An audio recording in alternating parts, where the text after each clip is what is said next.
Kako da sami zamenite sijalicu na rerni, odnosno u rerni. Sad ću vam pokazati, znači, evo, uključio sam ovde prekidač za sijalicu, sijalica ne svetli, a sad nije ni bitno, ali evo pokazat ćemo, znači, kad je rerna uključena, ta sijalica ne svetli.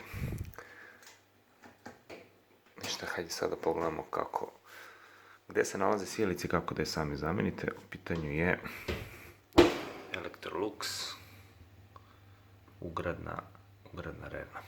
Pozicija ove sijalice, znači u gornjem levom uglu, manje više i na ostalim modelima je na sličnom mestu. Dakle, ima jednu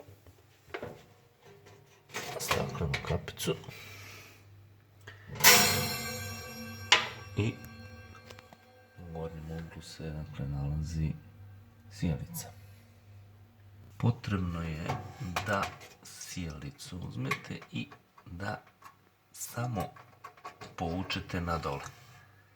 I evo ga, sijalica je izvađena.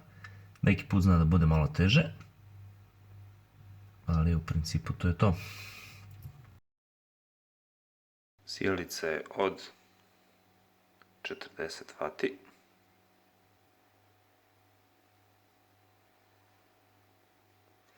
Kupio sam isto tako novu.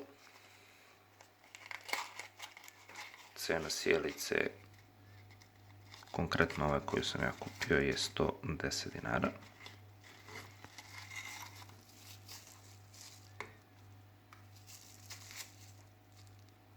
I sad ćemo da je zamenimo.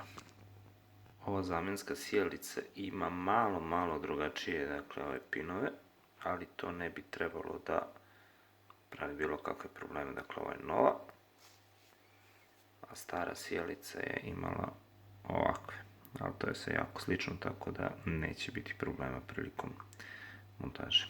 Ovako jednostavno, kako smo sijalicu izvadili, tako je i vraćamo. I evo, nova sijalica je na poziciji. Vraćam i ovu zaštitnu maskicu, staklenu.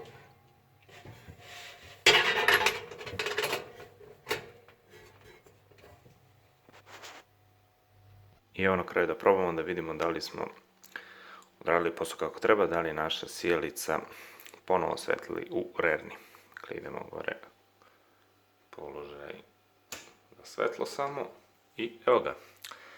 To je to, naša sijalica ponovo svetli. Nadamo se da će biti nekih lepih kolača u ovoj rerni ponovo. To je to, ako vam se sviđa ovaj video, kliknite na like i potpišite se na moj kanal. Pozdrav!